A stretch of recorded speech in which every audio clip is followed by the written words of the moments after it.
So you are joining the series Titanic Lies, or possibly the series More Titanic Lies.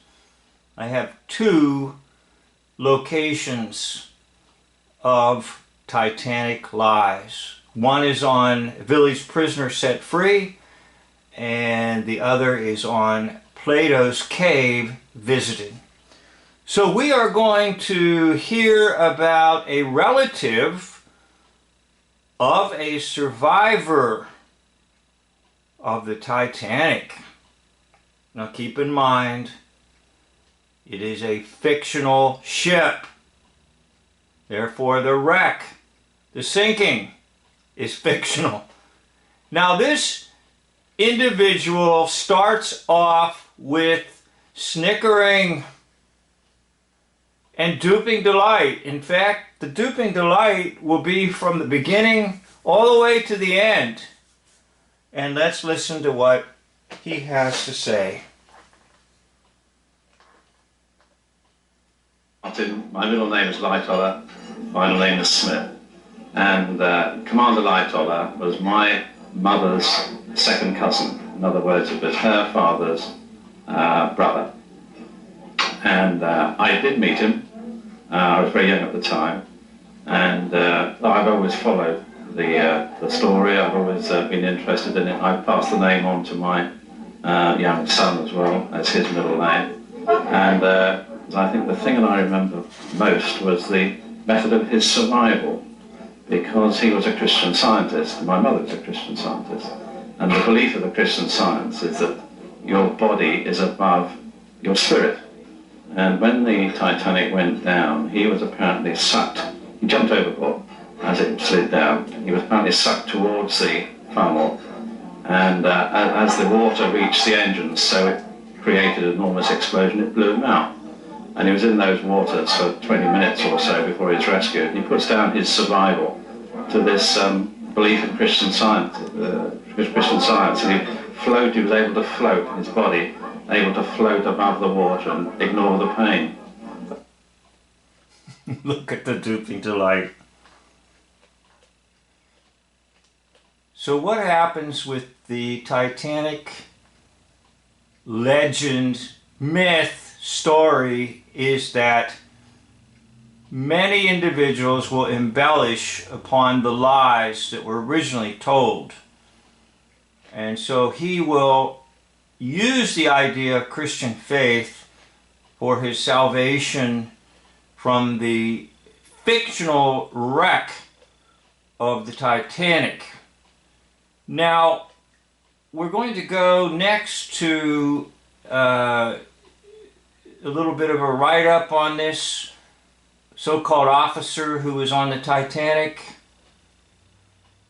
And incidentally, there were supposedly two Christian Scientists who survived the Titanic. So I'm going to take you now to the Wikipedia to show you who he's talking about.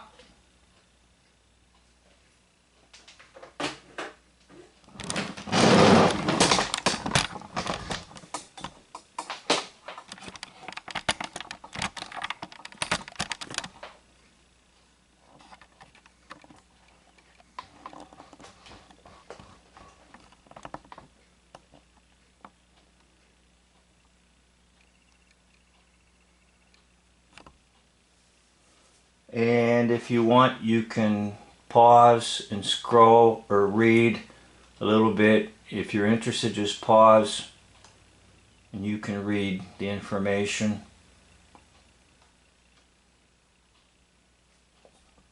Now remember, it's all fiction and it's been embellished, meaning as each generation goes along, more and more is added to the lie, the big lie. So more little lies emerge.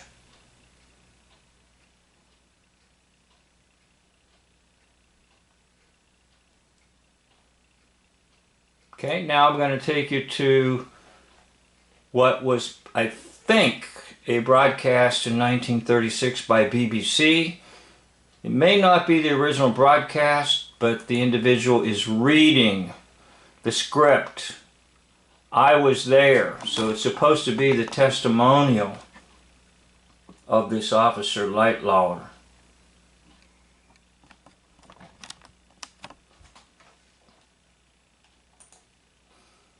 Sudden dip, and the sea came rolling up, carrying everyone with it. Many were drowned there and then. Everyone that could just instinctively started to scramble up towards the after end of the ship. But that was only putting it off. In fact, it was lessening their chances. The plunge had to come, and that I could see was pretty soon. And no one's chances were going to be improved by getting mixed up in a struggling mass. Hemming, as I found out afterwards, headed for one of the after boat falls, slid down, dropped into the water, swam away, and was eventually saved. For my part, I turned forward and took a header from the top of the wheelhouse. I started to swim away, but got sucked down 2 or 3 times. In fact, I got mighty near the edge of things before I finally came up alongside the collapsible.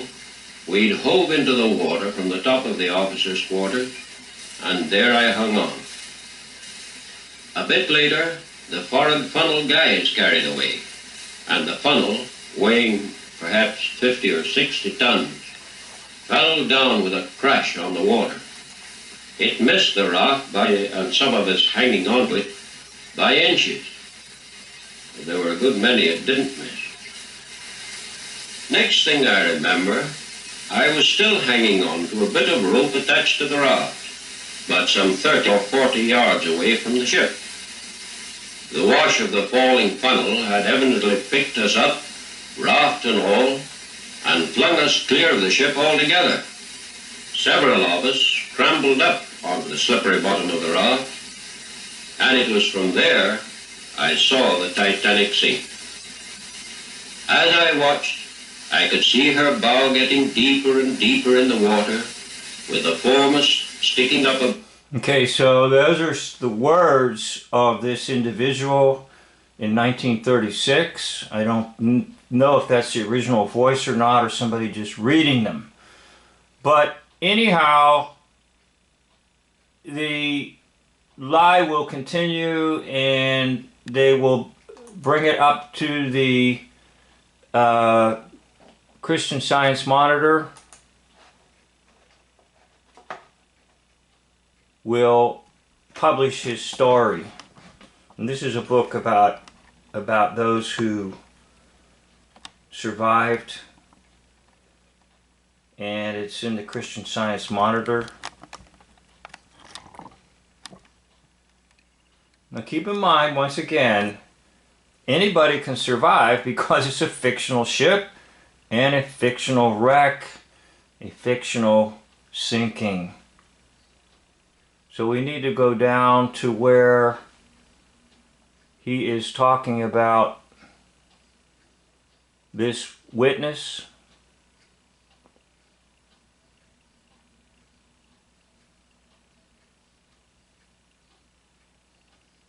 Okay, so right there, 2 of the survivors were Christian Scientists.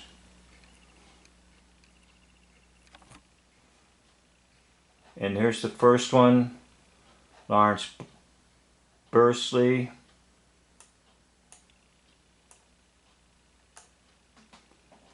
And the other was Charles Lightoller.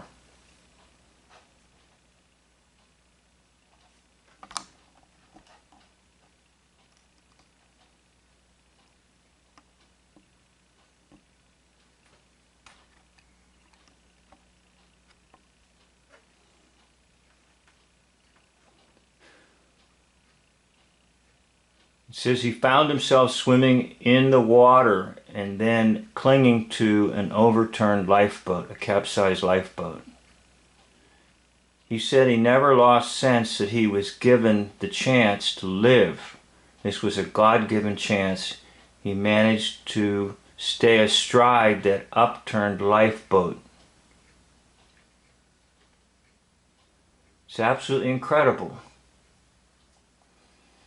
He just got balanced one leg on either side of the boat, to the left and then to the right.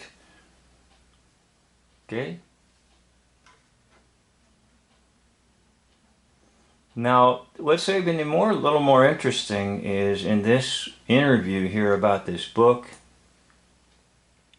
you'll talk about Walter Lord and all the survivors.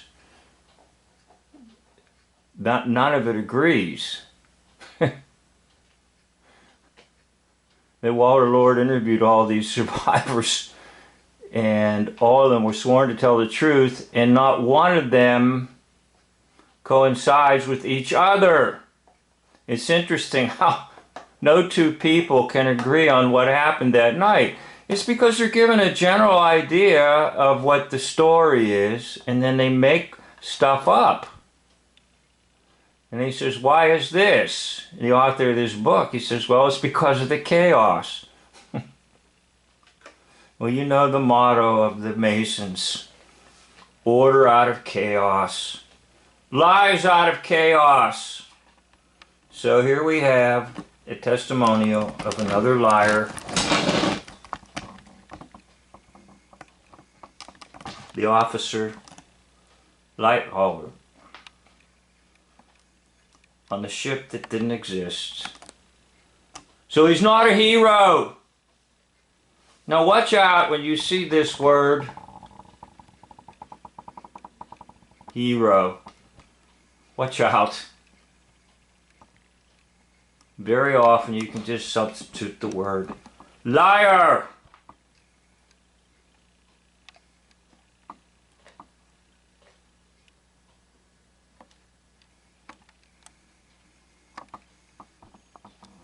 So, to use the phrase of Dave J., they will be remembered longer than Titanic in my book.